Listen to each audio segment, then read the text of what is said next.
Persiapan untuk konklav pemilihan paus baru dipercepat pada hari Jumat dengan pemasangan cerobong asap di Kapel Sistina yang akan menandai pemilihan pengganti Paus Fransiskus.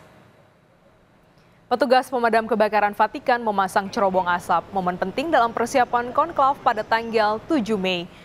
Setelah setiap 2 putaran pemungutan suara di Kapel Sistina, surat suara para kardinal dibakar dalam tungku khusus untuk menunjukkan hasilnya kepada dunia luar. Jika tidak ada paus yang terpilih, surat suara akan dicampur dengan kartrid yang berisi kalium perklorat, antrasena, dan sulfur untuk menghasilkan asap hitam. Namun jika ada paus yang terpilih, surat suara akan dibakar dicampur dengan kalium klorat, laktosa, dan resin kloroform untuk menghasilkan asap putih. Pemasangan cerobong asap dilakukan saat para kardinal tiba di Vatikan untuk diskusi prakonklav tentang kebutuhan gereja Katolik ke depannya dan tipe paus yang dibutuhkan.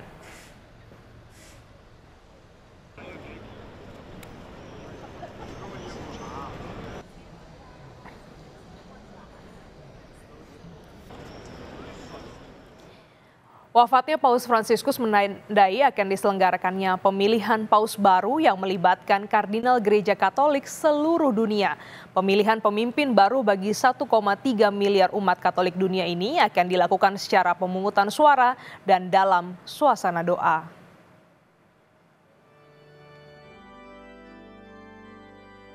Ketika seorang paus wafat, terjadi periode sede vacante atau tahta suci yang kosong.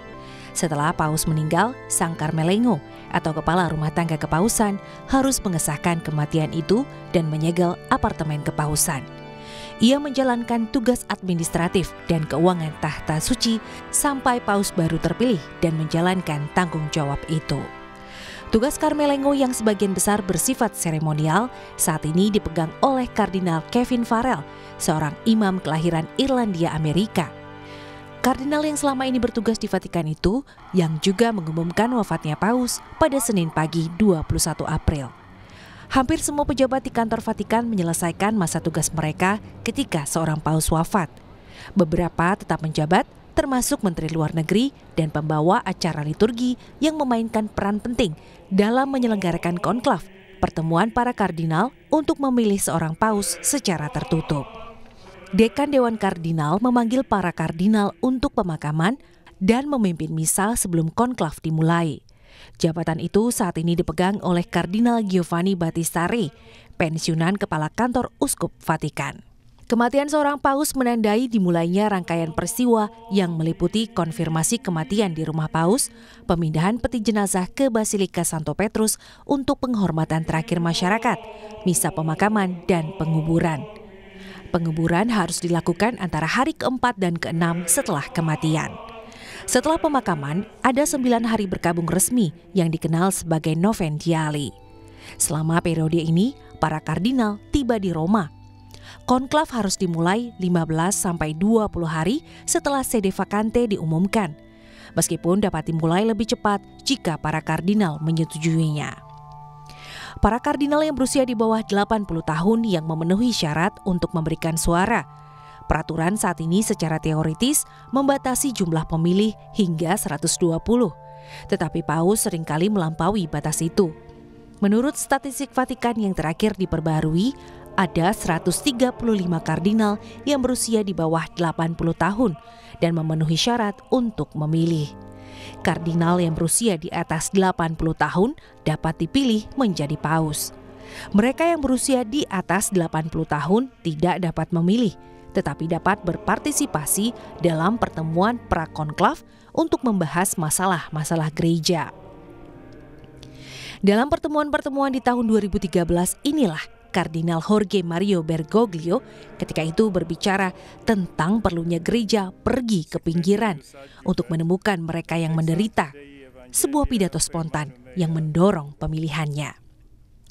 Pemungutan suara pertama diadakan di Kapel Sistina pada sore hari setelah misa perdana. Jika tidak ada paus yang terpilih, selama berhari-hari berikutnya akan diadakan 2 pemungutan suara setiap pagi dan 2 pemungutan suara setiap sore.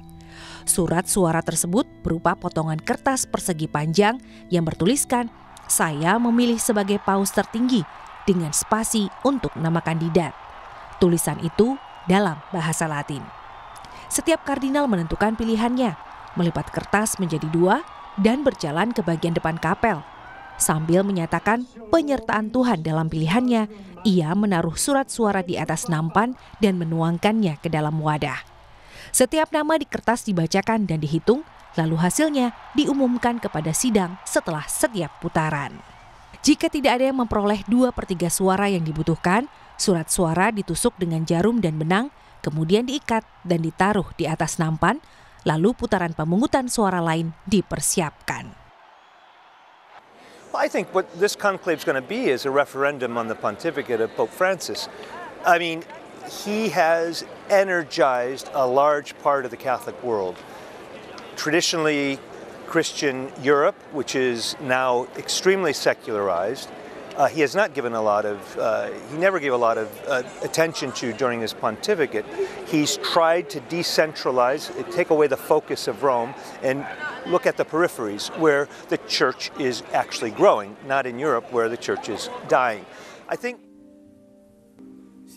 para kardinal yang terlibat pemilihan harus mematuhi kerahasiaan mutlak dan tegas dilarang menggunakan perangkat perekam audio atau video apapun.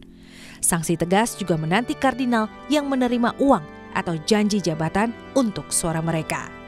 Setelah ditusuk, surat suara dibakar dalam tungku silinder. Asap hitam dari cerobong kapel Sistina berarti tidak ada keputusan. Namun jika asap putih, itu menandakan para kardinal telah memilih seorang paus dan ia telah menerimanya. Lonceng juga dibunyikan menandakan pemilihan paus. Paus baru diperkenalkan dari balkon yang menghadap lapangan Santo Petrus dengan kata-kata Habemus Papam atau kita memiliki seorang paus. Paus baru dipersilakan memilih nama kepausannya dengan mengambil nama seorang santo. Bapak Suci, pemimpin tertinggi gereja Katolik yang baru itu, kemudian muncul dan memberikan berkat pertamanya.